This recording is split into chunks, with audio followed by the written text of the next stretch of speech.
आइए अब हम समझते हैं हमारी पोम द कोलर को, जो कि लिखी है जॉर्ज हर्बर्ट ने। मेरे तख्ते पर मारा और चिल्लाया, अब और नहीं।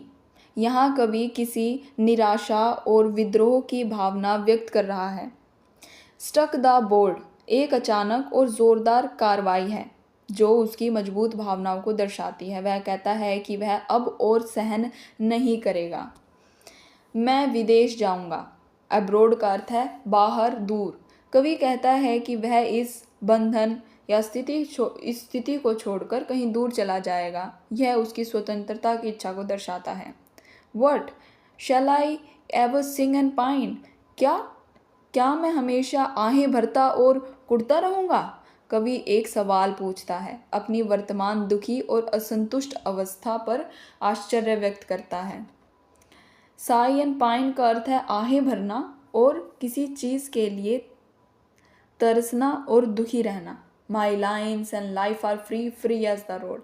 कवि तर्क देता है कि उसका जीवन और उसकी क्षमताएं यह भाग्य या जीवन की रेखाओं को दर्शाती हैं। लाइन्स यानी स्वभावतः रूप से स्वतंत्र है, जैसे एक खुली सड़क जिस पर कोई बंधन नहीं है। हवा की तरह ढीला, भंडार की तरह विशाल। वह अपनी स्वतंत्रता की तुलना हवा की बेरोकता और एक बड़े भंडार की प्रचुरता से करता है। वह महसूस करता है कि उसका जीवन सीमित नहीं होना चाहिए।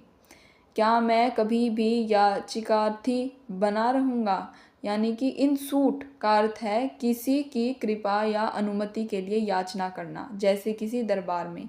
तो कवि पूछता है कि क्या उसे हमेशा ईश्वर की इच्छा के अधीन रहना होगा? क्या मेरी फसल केवल एक कांटा है? वह जो कवि है पूछता है कि क्या उसकी मेहनत और प्रयासों का परिणाम केवल दर्द और परेशानी है? उसे ऐसा लगता है कि उसे अपने प्रयासों का कोई फल नहीं मिलता जो मेरा खून निकाले और ठीक न करे। लेट मी ब्लड एक पुरानी चिकित्सा प्रक्रिया है जिसमें खून निकालकर बीमारी का इलाज किया जाता था। यहाँ यह दर्द और पीड़ा का प्रतीक है जो उसे नुकसान पहुँचाती है और ठीक नहीं करती।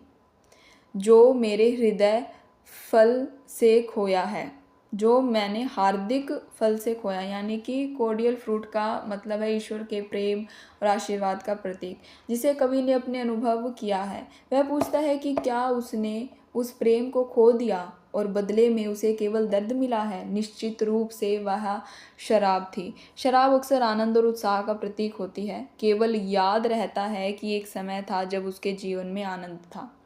इससे पहले कि मेरी आहों ने उसे सुखा दिया, वह अनाज था। यानी अनाज पोषण और प्रचुरता का प्रतीक है। कवि कहता है कि एक समय था जब उसके जीवन में पोषण और समृद्धि थी। इससे पहले कि उसकी निराशा ने सब कुछ नष्ट कर दिया। इससे पहले कि मेरे आंसुओं ने उसे डुबो दिया। कवि कहता है कि उसके दुख और आंसुओं ने उस आनंद और प्रचुरता को खत्म कर दिया जो उसके जीवन में कभी थी। क्या वह वर्ष केवल मेरे लिए ही बर्बाद हुआ है?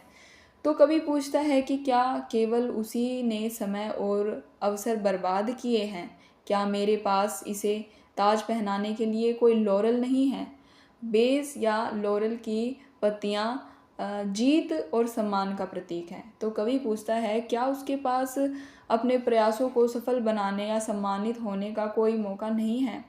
कोई फूल नहीं, कोई रंगीन मालाएं नहीं, सब कुछ नष्ट हो गया। फूल और रंगीन मालाएं खुशी, सौंदर्य, उत्साह का प्रतीक है।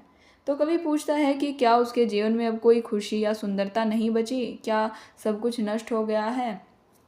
All wasted. कवि अपनी निराशा की गहराई को व्यक्त करते हुए पूछता है कि क्या उसका पूरा जीवन व्यर्थ चला गया?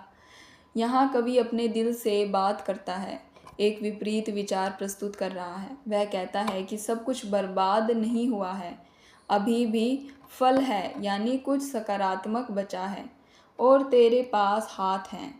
यानी कवि अपने दिल को याद दिलाता है कि उसके पास काम और बनाने के लिए हाथ हैं, यानी क्षमता और साधन अभी भी मौजूद हैं।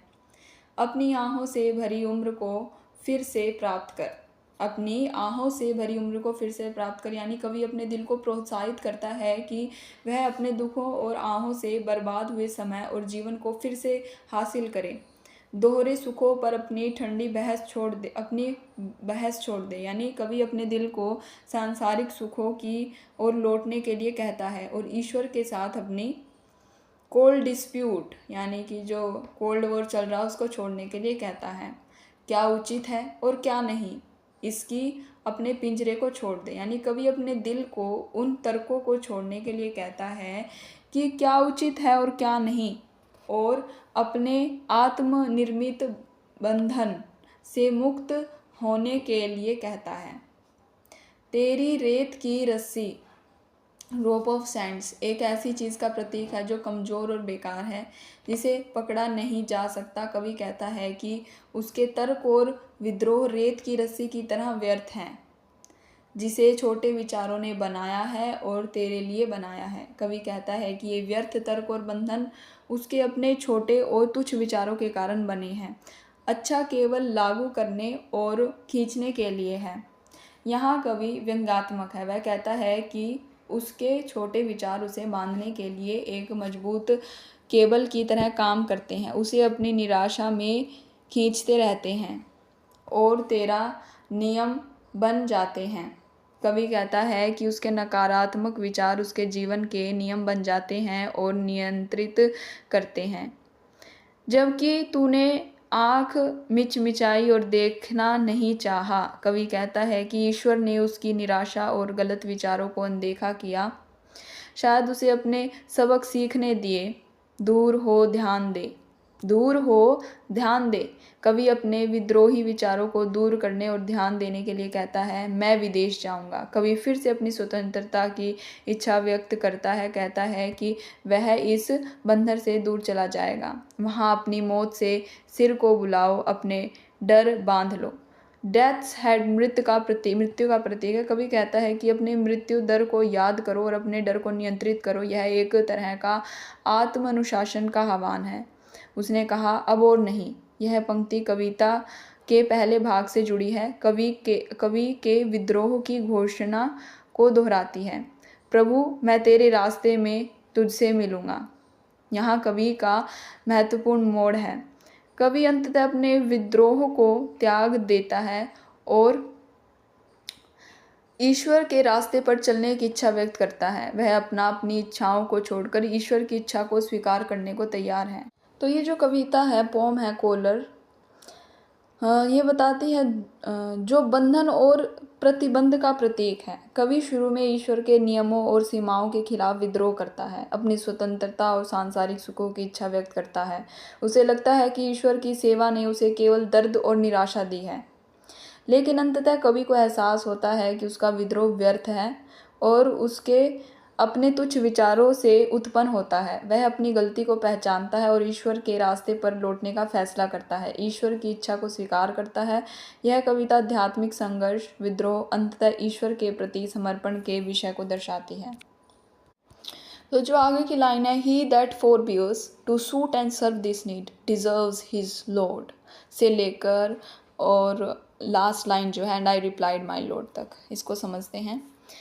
वह जो सहन करता है, यह पंक्ति उस व्यक्ति का वर्णन करती है जो धैर्य रखता है और अपनी तत्कालीन ज़रूरतों को पूरा करने या अपनी इच्छाओं को तुरंत संतुष्ट करने से खुद को रोकता है। अपनी आवश्यकता के अनुसार बनाने और सेवा करने के लिए अपने बोझ का हकदार है।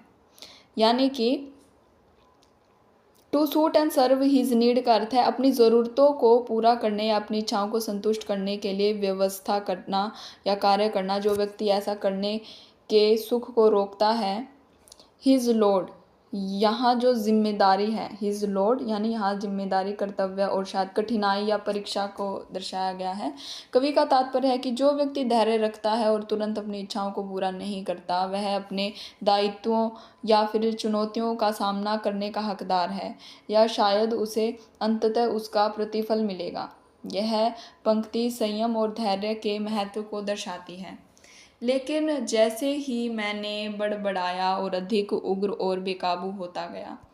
तो यह लाइंस कवि की अपनी प्रतिक्रिया का वर्णन करती है जो धैर्य रखने वाले व्यक्ति के विपरीत है। रेव्ड का अर्थ है गुस्से में या उन्माद से बोलना।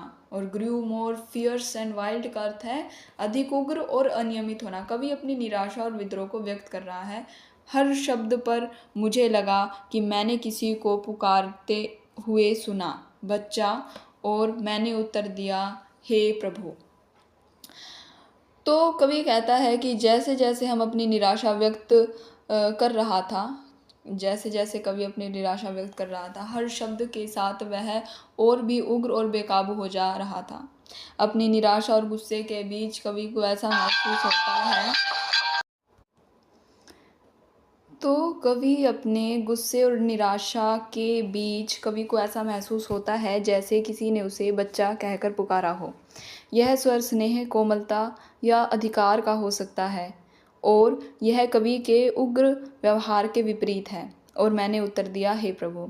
कवि उस पुकार को पहचानता है और उसे ईश्वर के रूप में संबोधित करता है। यह कवि के हृदय में एक महत्वपूर्ण बदलाव को दर्शाता है। अपने विद्रोह और गुस्से के बावजूद वह ईश्वर की पहचान को स्वीकार करता है और श्रद्धा से उत्तर देता है। तो इन लाइंस में धर्म और संयम के महत्व को दर्शाया गया है। यह सुझाव देती हैं कि जो व्यक्ति अपनी इच्छाओं को तुरंत पूरा करने से खुद को रोकता है, वह अपनी जिम्मेदारियों या प्रतिफल का हकदार है।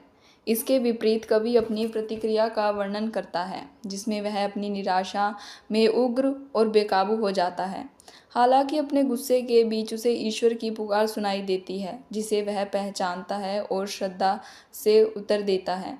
यह क्षण कवि के विद्रोह से समर्पण की ओर मुड़ने का प्रतीक है, जैसे कि हमने पिछली कविता के अंत में देखा था।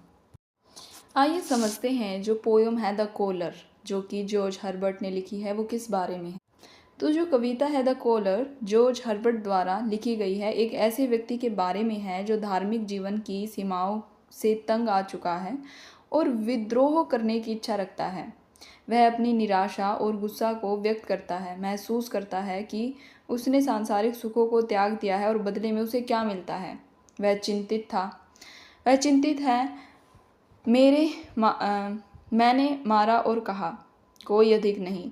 वह शराब, प्रसिद्धि और आराम जैसे सांसारिक सुखों को पाने की इच्छा व्यक्त करता है। उसे लगता है कि उसका जीवन बंधनों में जकड़ा हुआ है, जैसे कि एक कॉलर गले का बंद होता है। लेकिन कविता के अंत में एक शांत और कोमल आवाज़ सुनाई देती है, बालक, बच्चे।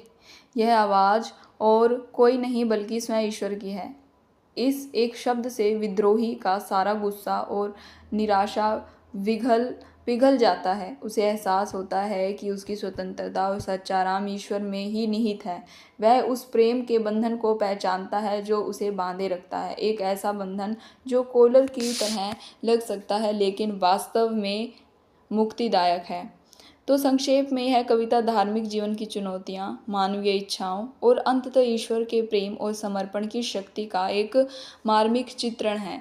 यह दिखाती है कि कैसे बाहरी बंधन आंतरिक स्वतंत्रता और शांति की ओर ले जा सकते हैं।